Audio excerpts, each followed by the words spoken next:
這兩天刷到一個叫張教官的視頻，幾個穿着制服、一臉正氣的人衝進家門，把一個所謂的躺平青年架起來，強行塞進車裡。孩子在掙扎，而他的父母在旁邊看着，甚至可能還在付錢。這種生意以前叫戒网瘾，現在換了個賽道，開始收割成年人了。以前他們還遮遮掩掩說為了保護未成年人，現在連裝都不裝了。只要你父母覺得你不聽話、不掙錢、不出門，你就不是一個有獨立人格的公民，你只是家裡一個壞掉的、需要被強行送修的零部件。去年8月21日，一個網友發視頻說，他媽媽被戒網瘾學校的銷售打動了，對方承諾入學有優惠，還包分配工作，月薪5000。他媽媽心動了，於是把自己的女兒約出來，帶到一個農莊附近，親手把她交到了那些人手裡。幸好農莊老板發現了異常，出來阻止，報了警，這個女孩才逃過一劫。我讀到這個消息的時候愣了很久，那個把女兒帶到農莊門口的人是她媽媽，用一個月薪5000的饵，把自己的孩子诱到一個他知道會被綁架的地方，然後親手交出去。這已經不是監護權越界的問題了，這是一種背叛，是用親情當武器的背叛。這劇情仿佛在哪本書裡見過。對，這本書叫《鼓動》，剛剛引進簡中版，作者是日本社會派推理作家叶真中写。以下內容涉及劇情，介意劇透的朋友可以跳過這一段。書裡有個叫川藤千惠的女性，曾經是蟄居族，後來被一個叫克連淑的機構救了，再後來成了克連淑的工作人员。她在警察面前哭着回憶自己是怎麼進去的。她的父母背着她參加了克連淑的諮詢會，當場在她完全不知情的情況下替她報了名。諮詢會上，克連淑的負責人9條老師聲淚俱下地告訴父母們，如果蟄居族繼續增加，國家遲早會滅亡。任由孩子閉門不出的父母，就算被說成國賊，也怪不得人。這句話一出，所有焦慮的父母都被勾住了。然後，工作人員開始1對1個別諮詢。這些工作人員幾乎都是曾經的學員。他們說，我以前也是蟄居族，多虧了克連淑才獲得新生。一邊說，一邊不動聲色地摸清你家的經濟狀況。入塾費200萬日元起，即使本人不願意入塾，我們也會說服他。這可能是重振作的最後機會了。然後某一天，川藤千惠待在家裡，完全不知情。克連淑的工作人員突然破門而入，真的是純靠暴力。男性工作人员也不管我是女的，硬把我拖到了外面。这個流程，克连淑內部有個專用名詞，叫 pick up。接人，我看到這個詞的時候，想到的是農莊門口等着的那幾個人，想到的是張教官視頻裡那輛停在樓道口的車。葉真中顯在2024年寫下這些，用的是小說的外殼，但他寫的那套東西，先鎖定焦慮的父母，再繞過當事人本人，用這是最後的機會來制造緊迫感，然後派人上門強行帶走。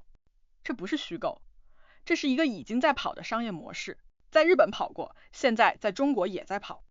我們總以為拿了身份證、結了婚、能貸款，自己就是個獨立個體了。但在這種邏輯裡，法律是失效的。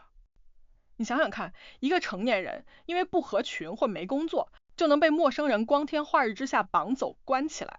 這種監護權簡直大到了天上去，大到可以隨時抹殺你的民事權利。說白了，只要你還沒在這個社會上混成成功人士，你在父母眼裡就永遠沒有獨立主權。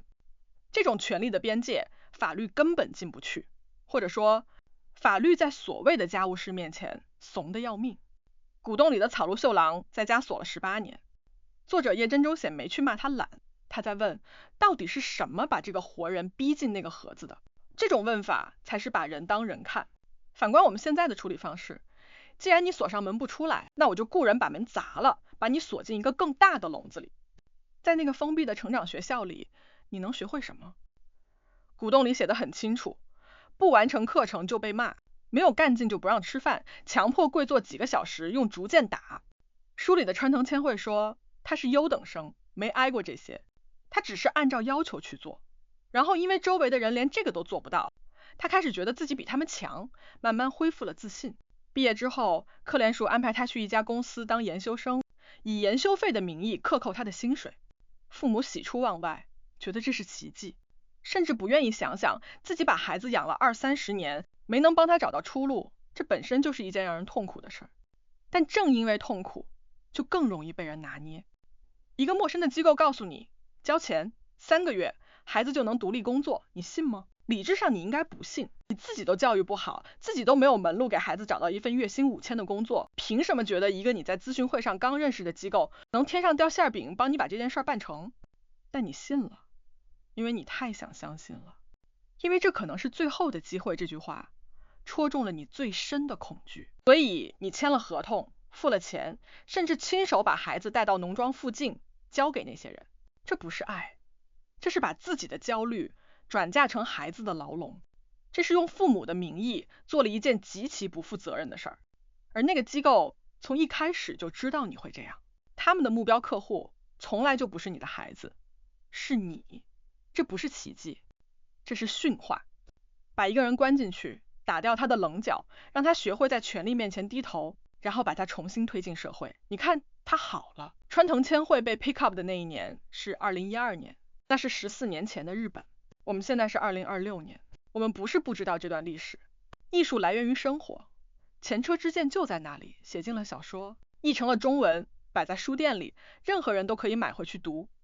但重慶的視頻還在拍，農莊門口的陷阱還在設，張教官的賬號還在更新。歷史沒有成為鏡子，歷史成了教材，不是給我們看的，是給那些機構的銷售培訓用的。書雖然你給遮居者留了一道縫，但在現實裡，連那道縫也可能是陷阱。